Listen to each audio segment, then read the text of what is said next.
नमस्कार शेतकरी बंधूंनो, मी भारत बोंगाने, कृषी सहाय्यक इंदापूर. या व्हिडिओमध्ये हुमणी किडीच्या नियंत्रणासाठी प्रकाश सापळ्याचा वापर करण्याविषयी माहिती सांगत आहे.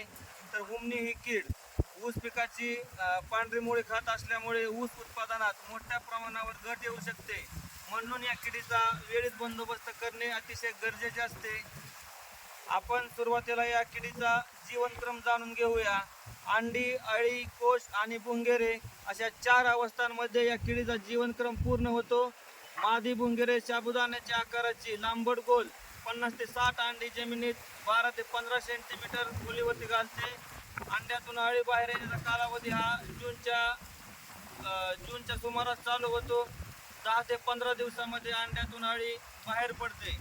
अंड्यात नुकतीच बाहेर आलेली अळी ही तांबूस रंगाची असते. पूर्ण वाढ झालेली अळी पांढरट पिवळी रंगाची इंग्रजी सी आकाराची असून ती जमिनीमध्ये अर्धगोलाकार अवस्थेमध्ये राहते. पुढे ही अळी 3 अवस्थांमधून जाते, म्हणजे 3 वेळा काट टाकते. या अळीची पहिली अवस्था 25 ते 30 दिवसांची असून ती जून आणि जुलै या महिन्यामध्ये आढळून येते. दुसरी अवस्था 45 दिवसांची असते. ही अवस्था जुलै ते ऑगस्ट या महिन्यामध्ये दिसून येते. तर या तिसरी अवस्था ही 145 दिवसांची असून ती ऑगस्ट ते ऑक्टोबर नोव्हेंबर या महिन्यामध्ये आढळून येते.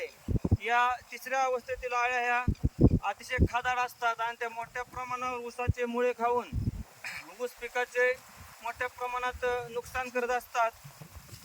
पूर्ण वाढ झालेल्या अळ्या ह्या जमिनीमध्ये ओलाव्याच्या ठिकाणी स्वतःभोवती मातीचे आवरण करून कोशावस्थेत जातात. कोश अवस्था ही 15 ते 30 दिवसांची असून नोव्हेंबर ते मार्च महिन्यांपर्यंत दिसून येते. नंतर वळवाचा पहिला पाऊस पडताच भुंगेरे मोठ्या प्रमाणावर जमिनीतून सायंकाळी सूर्यास्तानंतर आपल्या शेतातील कडुनिंब, बोर, बाबूळ इत्यादी झाडांवरती झाडांची पाने खाण्यासाठी गोळा होतात. आणि या अवस्थेमध्ये या किडीचा बंदोबस्त करणे अतिशय सोपे असते.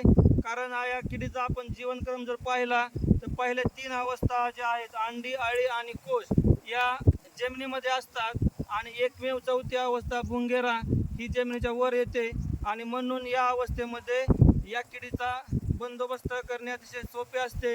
आणि यासाठी प्रकाश सापळ्याचा वापर हे अतिशय अगदी कमी खर्चाचे आणि प्रभावी माध्यम आहे.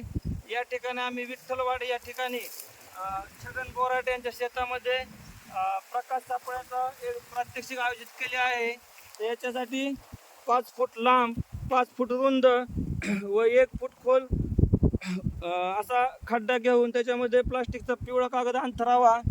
हा खड्डा 3/4 खड्डा पाण्याने भरून घ्यावा व त्याच्यावरती 1.5 ते 2 फुटावरती साधा बल्ब लावावा.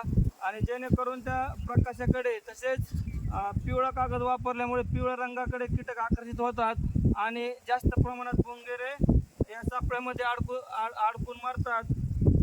तर या ठिकाणी भुंगेरे मेल्यामुळे तिची पुढची पिढी नष्ट होते आणि पुढे जे आपलं या किडीपासून जे नुकसान होणार आहे तर ते या ठिकाणी टाळले जाऊ शकते. आणि म्हणून जास्तीत जास्त शेतकऱ्यांनी या पद्धतीनं प्रकाश सापळ्याचा वापर करावा आणि हुमणी किडीचा बंदोबस्त करावा असे मी आवाहन करतो. धन्यवाद.